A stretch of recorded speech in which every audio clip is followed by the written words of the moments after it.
Restaurant channel members, viewers and subscribers அனைவருக்கும் வணக்கம்.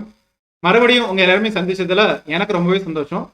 இன்னைக்கு நம்ம ஜெனுவினா ரிவ்யூ பண்ணக்கூடிய இந்த ஒரு ஜேர்னல் உடைய நேம் வந்து நானோ டெக்னாலஜி பெர்செப்ஷன்ஸ். இது வந்து இப்போ கான்ஃபரன்ஸ் வழியா, பேக்டோர் வழியா, ஏஜென்ட்ஸ் வழியா பயங்கரமா சர்க்குலேஷன்ல வந்து போயிட்டு இருக்கு. ஸோ இந்த ஜேர்னல் வந்து உண்மையிலேயே ஸ்கோபஸ் டேட்டா பேஸ் எந்த குவார்டைல வந்து வராங்க, Web of Science database, ABDC quality list, இது போக யூஜிசி கேர் குரூப் 1 இல்ல குரூப் 2 லிஸ்ட்ல வந்து இண்டெக்ஸ் ஆகியிருக்கா அப்படிங்கிறத பார்க்கலாம். ஸோ உங்களுடைய வேல்யூபிளான ஆர்டிகல் வந்து பப்ளிஷ் பண்றதுக்கு வந்து ஆர்டிகல் ப்ராசஸிங் சார்ஜஸ் எவ்வளவு, நம்ம பேப்பர் சப்மிட் பண்றதுல இருந்து, அதாவது சப்மிஷன்ல இருந்து பப்ளிகேஷன் வரைக்கும், பப்ளிகேஷன்ல இருந்து இண்டெக்ஸிங் வரைக்கும் எவ்வளவு டைம் எடுத்துக்கிறாங்க அப்படிங்கிறத ரொம்ப ஜெனுவினா நம்ம ரிவ்யூ பண்ண போறோம். ஸோ இந்த வீடியோல இந்த ஜேர்னல் வந்து கூடிய சீக்கிரத்துல வந்து ஸ்கோபஸ் டேட்டா பேஸ்ல இருந்து ரிமூவ் ஆகுதா அப்படிங்கிறதையும் பார்க்கலாம். ஸோ ரொம்ப டைம் வேஸ்ட் பண்ணாம இந்த நானோ டெக்னாலஜி பெர்செப்ஷன்ஸ் உடைய ஜெனுவின் ரிவ்யூ பக்கம் போகலாம். ஸோ இந்த சேனல் பத்தி தான் டிஸ்கஸ் பண்ணிட்டு இருக்கோம். ஸோ நம்ம வந்து கூகுள் சர்ச்ல வந்து நானோ டெக்னாலஜி பெர்செப்ஷன்ஸ் அப்படின்னு வந்து சர்ச் பண்றோம். ஸோ நமக்கு வந்து சர்ச் ரிசல்ட் வந்திருக்கு nano-ntp.com அப்படின்னு வந்து வந்திருக்கு. வேற க்ளோன்ட் இல்லை ஃபேக் வெப்சைட் வந்து பார்க்க முடியல. சரிங்களா? சை இமேகோ ஜேர்னல் ரேங்க் வந்து இந்த ஜேர்னல் பத்தி டிஸ்கஸ் பண்ணியிருக்காங்க. ஸ்கோபஸ் வந்து இந்த ஜேர்னல் பற்றி டிஸ்கஸ் பண்ணியிருக்காங்க. இது போக வேற அதர் இண்டெக்ஸிங் டேட்டா பேசிஸில் வந்து இந்த ஜேர்னல் பற்றின இன்ஃபர்மேஷன் வந்து இருக்குது. ஸோ ஸ்ட்ரெயிட்டாகவே நம்ம வந்து ஃபர்ஸ்ட் வெப்சைட் அப்படின்னு வந்து கோ த்ரூ பண்ணலாம். ஸோ இதான் நம்மளுடைய ஜேர்னல் வெப்சைட்டு nano-ntp.com. ஸோ இதில் ஐஎஸ்என் நம்பர் அப்படின்னு வந்து இருக்குது. ஸோ கீழே வந்து இந்த ஜேர்னல் உடைய சப்ஜெக்ட் ஏரியா கேட்டகரிஸ் அப்படின்னு வந்து மென்ஷன் பண்ணியிருக்காங்க. ஸோ கீழே வந்து கொஞ்சம் வந்து ஸ்க்ரோல் பண்ணும்போது ஒரு வருஷத்தில் வந்து 3 தடவை பப்ளிஷ் பண்ணுறதை வந்து மென்ஷன் பண்ணியிருக்காங்க. அதாவது வந்து மார்ச், ஜூலை, நவம்பர் அப்படின்னு வந்து கொடுத்துருக்காங்க. பப்ளிஷருடைய நேம் வந்து இருக்குது. ஸோ கீழே வந்து அந்த ஜேர்னலோடைய கரண்ட் இஷ்யூ வந்து கொடுத்துருக்காங்க. இப்போ வந்து அவங்க வந்து Q4 குவார்டைலில் வந்து இருக்கிறதா வந்து மென்ஷன் பண்ணியிருக்காங்க. ஸோ இந்த ஜேர்னலை வந்து ஆர்டிகல் சப்மிட் பண்ணுறதுக்கு நீங்கள் வந்து ஃபர்ஸ்ட் வந்து ரெஜிஸ்டர் பண்ணியிருக்கணும். அப்புறம் வந்து அக்கௌண்ட் கிரியேட் பண்ண பிறகு லாகின் பண்ணி பேப்பர் வந்து சப்மிட் பண்ணணும்.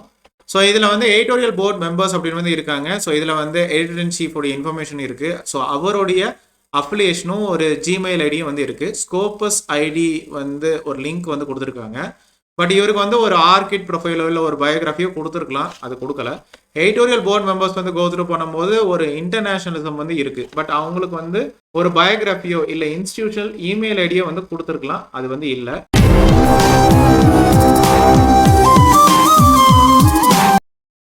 ஏபிசி ஆர்டிகல் ப்ராசஸிங் சார்ஜஸ் வந்து கோ த்ரூ பண்ணும்போது ஆக்சுவலாக டாக்ஸஸ் இல்லாமல் $650 வந்து கொடுத்துருக்காங்க. பட் டாக்ஸஸ் இன்க்ளூசிவாக வரும்போது அவங்க வந்து $700 வந்து மென்ஷன் பண்ணியிருக்காங்க. ஸோ $700 அப்படிங்கிற வந்து நம்ம ஒரு பைசாவுக்கு ஒரு 56,000 பக்கத்தில் வந்து வருது. பட் பேக்டோர் வழியா, அசோசியேஷன்ஸ் வழியா, ஏஜென்ட்ஸ் வழியா நம்ம வந்து விசாரிக்கும் போது மேக்ஸிமமாக ஒரு 35,000 வரைக்கும் காஸ்ட் வந்து கேட்குறாங்க பப்ளிஷ் பண்ணுறதுக்கு. ஸோ நார்மல் ரெகுலர் இஷ்யூக்கு வந்து நம்ம சப்மிஷன்ல இருந்து பப்ளிகேஷன் வரைக்கும் மேக்ஸிமமாக வந்து 5 months டைம் எடுக்கிறாங்க.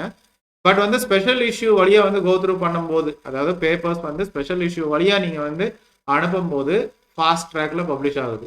அப்போது அங்கே வந்து 5 monthsனா இங்கே ஸ்பெஷல் இஷ்யூக்கு வந்து ஒரு மேக்ஸிமம் ஒரு 3 to 4 months வந்து டைம் எடுக்கிறாங்க. ஸோ இவங்களுடைய லைசன்ஸ் வந்து, அதாவது காப்பிரைட் லைசன்ஸ் வந்து கிரியேட்டிவ் காமன்ஸ் 4.0 இன்டர்நேஷனல் லைசன்ஸ். ஆக்சுவலாக இது வந்து ஒரு ஃப்ரீ லைசன்ஸ் தான்.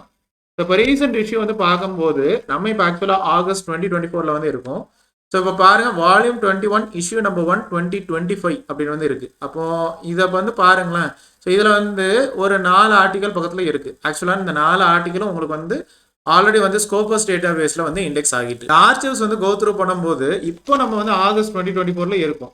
ஸோ 2025 ஆல்ரெடி ஆர்டிகல்ஸ் பப்ளிஷ் பண்ணியிருக்காங்க, அதுவுமே இண்டெக்ஸ் ஆகிருக்கு. 2024 வந்து பார்க்கும்போது அவங்க வெப்சைட்ல மென்ஷன் பண்ண மாதிரி 3 ரெகுலர் இஷ்யூஸை வந்து அவங்க வந்து பப்ளிஷ் பண்ணியிருக்காங்க. அதாவது வந்து நம்பர் 1, நம்பர் 2, நம்பர் 3 அப்படின்னு வந்து இருக்கு. பட் 7 ஸ்பெஷல் இஷ்யூ வந்து அவங்க வந்து பப்ளிஷ் பண்ணியிருக்காங்க.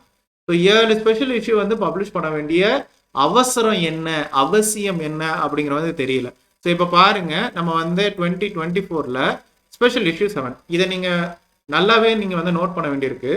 ஆக்சுவலாக இந்த பர்டிகுலர் ஸ்பெஷல் இஷ்யூவில் வந்து எல்லாமே வந்து இந்தியன் ஆத்தர் ஆர்டிகல்ஸ் தான் வந்து பார்க்க முடியுது. அதுலேயும் ஒரு பர்டிகுலர் பர்சன், நான் வந்து டைட்டஸ் அப்படின்னு வந்து நான் வந்து சர்ச் பண்ணுறேன். இப்போ பாருங்க, 5 சர்ச் ரிசல்ட் இருக்கு. அதாவது ஒரு பர்டிகுலர் ஆத்தர் வந்து 5 ஆர்டிகல் வந்து கான்ட்ரிபியூட் பண்ணியிருக்காரு. வேற வேற இஷ்யூவில் கூட கான்ட்ரிபியூட் பண்ணல, ஒரே இஷ்யூவில் வந்து பப்ளிஷ் பண்ணியிருக்காங்க. அது எல்லாத்தையும் அவங்க வந்து அக்செப்ட் பண்ணியிருக்காங்க. ஓகே, நான் வந்து ஒண்ணுமே சொல்லல. ஓகே, குவாலிட்டியான பேப்பர் அதை வந்து அக்செப்ட் பண்ணிட்டாங்க, அதை வந்து பப்ளிஷ் பண்ணிட்டாங்க. இப்போ நீங்க IEEE எடுத்துக்கோங்களேன். ஒரு பர்டிகுலர் ஆத்தர் வந்து இப்படி வந்து நிறைய ஆர்டிகல்ஸ் வந்து வந்து பப்ளிஷ் பண்ணும்போது கண்டிப்பா கான்ஃபரன்ஸ் ஆர்கனைசர்ஸே வந்து ஒரு செக் வைக்கிறாங்க. ஒரு ஆத்தர் வந்து இவ்வளவு ஆர்டிகலுக்கு மேல வந்து கான்ட்ரிபியூட் பண்ணக்கூடாது அப்படின்னு சொல்லி சொல்றாங்க. இப்போ எப்படி வந்து இதை வந்து கோ த்ரூ பண்ணாங்க அப்படின்னு வந்து தெரியல. சரி, ஸ்பெஷல் இஷ்யூ, அதனால ஒன்றும் பிரச்சனை இல்லை அப்படின்னு வந்து சொல்றதாக இருந்தால் இது கண்டிப்பா வந்து ப்ராப்ளமா ஆகும். மேபி ஒருவேளை வேற ஆத்தர்ஸ் வந்து ஸ்கோபஸ்க்கு வந்து கம்ப்ளைண்ட் பண்ணா இந்த ஜேர்னல் மேல ஆக்ஷன் எடுக்க வேண்டியிருக்கும். அகைன் இந்த ஸ்பெஷல் இஷ்யூ 6 அப்படின்னு வந்து கோ த்ரூ பண்ணும்போது ஸோ இதுல வந்து பார்க்கும்போது கொஞ்சம் இன்டர்நேஷனலிசம் வந்து இருக்கிறத வந்து பார்க்க முடியுது. ஸோ இதுல வந்து ஸ்பெஷல் இஷ்யூ 5 இப்படி எல்லாம் பார்க்கும்போது இன்டர்நேஷனலிசம் இருக்கு. பட் இந்த ரெகுலர் இஷ்யூக்கும் ஸ்பெஷல் இஷ்யூக்கும் கம்பேர் பண்ணும்போது ரெகுலர் இஷ்யூ வந்து ப்ராப்பரா வந்து மெயின்டைன் பண்ணியிருக்காங்க. ஒரு 10 ஆர்டிகல், 15 ஆர்டிகல், இல்ல ஒரு மேக்சிமமா வந்து ஒரு 20 ஆர்டிகல் ஒரு பர்டிகுலர் இஷ்யூ. ஏன்னா வந்து 3 தடவை தான் அவங்க வந்து பப்ளிஷ் பண்றாங்க. அப்போ 20 20 20ன்னு போச்சா கூட ஒரு 60 ஆர்டிகல் தான் ஒரு வருஷத்துக்கே வந்து இண்டெக்ஸ் ஆகுது. இது ஆக்சுவலா ஒரு நல்ல விஷயம் தான். பட் இப்படி ஸ்பெஷல் இஷ்யூவை கொண்டு வந்து அதுல ஊர்பட்ட ஆர்டிகலை வந்து பப்ளிஷ் பண்றது வந்து இந்த ஜேர்னல் பொறுத்த வரைக்கும் நல்லது இல்லை. இந்த ஜேர்னலுக்கு வந்து கான்டாக்ட் செக்ஷன் வந்து கோத்ரூ பண்ணும்போது எடிட்டர் அண்ட் சீஃப் உடைய இமெயில் ஐடி வந்து இருக்கு. ஸோ ஒரு வாட்ஸ்அப் சப்போர்ட்டும் ஒரு இமெயில் ஐடியும் வந்து கொடுத்துருக்காங்க. ஜேர்னல் பொறுத்த வரைக்கும் ஒரு சில இன்ஃபர்மேஷன் வந்து இருக்கு. இருந்தாலும் இந்த ஜேர்னலுடைய இன்ஃபர்மேஷனை வந்து நம்ம சை இமேகா ஜேர்னல் ரேங்க்ல நம்ம கிராஸ் செக் பண்ணிக்கலாம். ஸோ sciimago.com வந்து நானோ டெக்னாலஜி பர்செப்ஷன்ஸ் அப்படின்னு வந்து சர்ச் பண்ணும்போது நமக்கு எக்ஸாக்டான சர்ச் ரிசல்ட் வந்து வந்திருக்கு. கண்ட்ரி வந்து Switzerland. So subject area and category வந்து கோத்ரூ பண்ணும்போது engineering, material science, physics and astronomy கேட்டகரியில் வராங்க. ஹெச்இண்டெக்ஸ் வந்து 10. அதே பப்ளிஷர் இன்ஃபர்மேஷன் தான், அதே ISN நம்பர் தான். பட் 2023 வரைக்கும் தான் காமிச்சிருக்காங்க. ஸோ எனிவே நம்ம வந்து ஸ்கோபஸ் வெப்சைட்டில் நம்ம கிராஸ் செக் பண்ணிக்கலாம். Home page how to publish in this Journal அதை கிளிக் பண்ண உடனே எக்ஸாக்டா நம்ம ரிவ்யூ பண்ண ஃபர்ஸ்ட் வெப்சைட் வந்து கோத்ரூ ஆகுது. ஸோ ஃபர்ஸ்ட் வெப்சைட், அதாவது நம்ம ரிவ்யூ பண்ண வெப்சைட் தான் வந்து ஜெனுவினான வெப்சைட்டு. ஸோ அதே இமெயில் ஐடி தான் வந்து கொடுத்துருக்காங்க. ஸோ இந்த ஜேர்னலுடைய ஸ்கோப் அப்படின்னு வந்து கொடுத்துருக்காங்க. ஆக்சுவலாக பிசிக்ஸ் பேஸ்டு ஜேர்னல். ஸோ குவார்டைல்ஸ் வந்து பார்க்கும்போது Q4 வந்து வராங்க எல்லா சப்ஜெக்ட் ஏரியா கேட்டகரிலையும். ஸோ கீழே வந்து இந்த ஜேர்னலுடைய 2 year, 3 year and 5 year statistics வந்து பார்க்க முடியுது. கொஞ்சம் கீழே வந்து ஸ்க்ரோல் பண்ணும்போது பப்ளிகேஷன் ஃபீ வந்து கொஞ்சம் ஜாஸ்தியாக இருக்குது. ஆக்சுவலாக பேக்டோர் வழியாக 35,000 வரைக்கும் சார்ஜ் பண்ணுறாங்க. அதுவும் இந்த ஜேர்னல் வந்து Q4 குவார்டைலில் தான் வந்து இருக்குது. ஏன் இப்படி 35,000 சார்ஜ் பண்ண வேண்டிய அவசியம் என்ன அப்படின்னு வந்து கேட்டிருக்காங்க. ஸோ நிறைய பேர் வந்து 2025 வரைக்கும் இண்டெக்ஸ் பண்ணியிருக்காங்க. ஓகே, நல்ல ஜேர்னல் தான் அப்படின்னு வந்து சொல்கிறாங்க.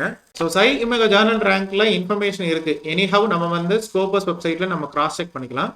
ஸோ scopus.comல சோர்சஸில் டைட்டிலில் நம்ம அந்த ஜேர்னல் நேமை வந்து சர்ச் பண்ணும்போது நமக்கு எக்ஸாக்டான சர்ச் ரிசல்ட் வந்திருக்கு. அதே publisher information, ISSN, online number, print number.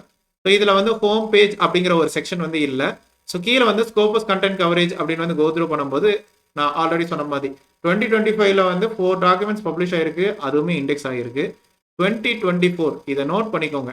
7 special issue, 3 regular issue, இவ்வளோ ஆர்டிகல்ஸ் பப்ளிஷ் பண்ணதுனால 324 டாக்குமெண்ட்ஸ் வந்து இண்டெக்ஸ் ஆகிருக்கு. சரி, நல்ல ஒரு விஷயம்தான். பட் இந்த 324 டாக்குமெண்ட்ஸ் தான் பிரச்சனை. ஏன்னா வந்து பழைய இயர்ஸில் வந்து கோத்ரூ பண்ணும்போது ஆவரேஜாக ஒரு 20 டாக்குமெண்ட்ஸ் தான் வந்து பப்ளிஷே ஆகியிருக்கு. அதாவது 3 இஷ்யூவை சேர்த்தே வந்து உங்களுக்கு 20 டாக்குமெண்ட்ஸ் தான், பட் இண்டெக்ஸ் ஆகிருக்கு. நல்ல ஒரு விஷயம் தான். பட் இந்த 2024 நீங்கள் நோட் பண்ண வேண்டியது. Cite score, rank and trend வந்து கோத்ரூ பண்ணும்போது இந்த ஜேர்னல் வந்து சப்ஜெக்ட் ஏரியா கேட்டகரியில் வந்து 9th ரொம்ப ரொம்ப குறைய பர்சன்டேஜ் வந்து கிடைச்சிருக்கு. ஸோ 0 to 25 வர்றதுனால இந்த ஜேர்னல் வந்து Q4 குவார்டைல வந்து வராங்க. ஸோ சை இமேகா ஜேர்னல் ரேங்க்ல கொடுத்த இன்ஃபர்மேஷன் வந்து கரெக்டான இன்ஃபர்மேஷன் தான். ஸோ எவ்வளோ நாளைக்கு இல்லை எவ்வளோ மாசத்துக்கு இந்த ஜேர்னல் வந்து கண்டினியூ ஆகும் அப்படின்னு வந்து கேட்டா இது வந்து ஆக்சுவலா வந்து அந்த விரல் நுனியில வந்து ஆக்சுவலா இருக்கிறாங்க அப்படின்னு தான் வந்து சொல்லணும். ஏன்னா வந்து இப்படி Q4 குவார்டைல வந்து இருக்காங்க, 9th பர்சன்டைல தான் வந்து இருக்காங்க. 2024ல 324 டாக்குமெண்ட் வந்து பப்ளிஷ் பண்ணி வச்சிருக்காங்க. அதே மாதிரி ஒரு பர்டிகுலர் ஸ்பெஷல் இஷ்யூல வந்து ஒரு கண்ட்ரியில உள்ள ஆர்டிகல்ஸை மட்டுமே வந்து பப்ளிஷ் பண்ணியிருக்காங்க. ரெகுலர் இஷ்யூல வந்து இன்டர்நேஷனலிசம் மெயின்டைன் பண்ணாலும் 2025ல இவங்க ரெகுலர் இஷ்யூ மட்டுமே வந்து இவங்க பப்ளிஷ் பண்றதாக இருந்தால் இவங்க வந்து எப்படியோ தப்பிப்பாங்க.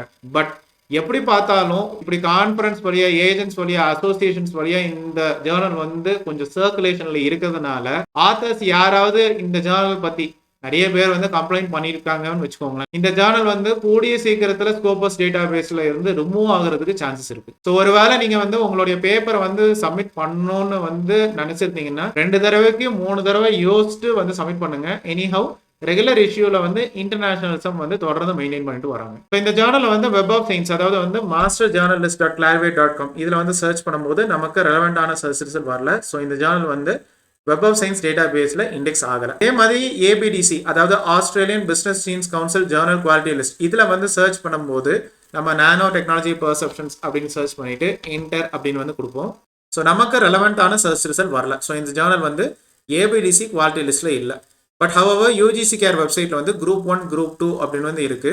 ஸோ இந்த ஜேர்னல் வந்து Q4 குவார்டைல் ஸ்கோபஸ் சோர்சஸ்ல வர்றதுனால இவங்க ஆட்டோமேட்டிக்கா யூஜிசி கேர் குரூப் 2ல வந்துருவாங்க. ஸோ இதுல இன்னொரு லிங்கும் இருக்கு, list of clone journals UGC CARE group 2. So இதை வந்து கிளிக் பண்ண உடனே நம்ம வந்து நானோ டெக்னாலஜி பர்செப்ஷன்ஸ் அப்படின்னு வந்து என்டர் பண்றோம். ஸோ நமக்கு வந்து சர்ச் ரிசல்ட் வரல. ஸோ நமக்கு வந்து இந்த வெப்சைட் பொறுத்த வரைக்கும் க்ளோன் வெப்சைட்டோ இல்லை ஃபேக் வெப்சைட்டோ இல்லை, இதுதான் வந்து ஒரிஜினல் வெப்சைட். ஸோ நான் ஆல்ரெடி சொன்ன மாதிரி இந்த ஜேர்னல் பொறுத்த வரைக்கும் நமக்கு வந்து இன்ஃபர்மேஷன் எல்லாமே இருக்கு. 2025 வரைக்கும் உங்களுக்கு வந்து ஆர்டிகல்ஸ் வந்து இண்டெக்ஸ் ஆகிருக்கு. 2024ல வந்து இவ்வளோ ஊர்பட்ட ஆர்டிகல்ஸ் வந்து பப்ளிஷ் பண்ணதுனால பட் எல்லாமே இண்டெக்ஸ் ஆகிட்டு.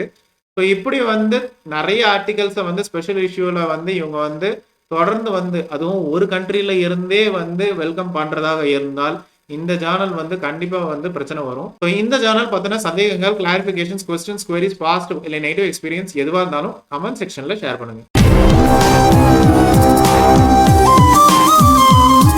ஸோ இந்த யூஸ்ஃபுல் ரிவ்யூ கண்டிப்பா உங்களுக்கு பயனுள்ளதாக தான் இருந்திருக்கும் நம்புறேன். மறுபடியும் இன்னொரு இன்ட்ரெஸ்டிங்கான ஜெனுவினான ரிவ்யூ, அதாவது வந்து Scopus web of science SCIE ISI ABDC UGC CARE group 1 இல்ல குரூப் 2 லிஸ்ட்ல உங்க எல்லாருமே சந்திக்கிறேன். அது வரைக்கும் கொலாபரேஷன் தான் எல்லாமே.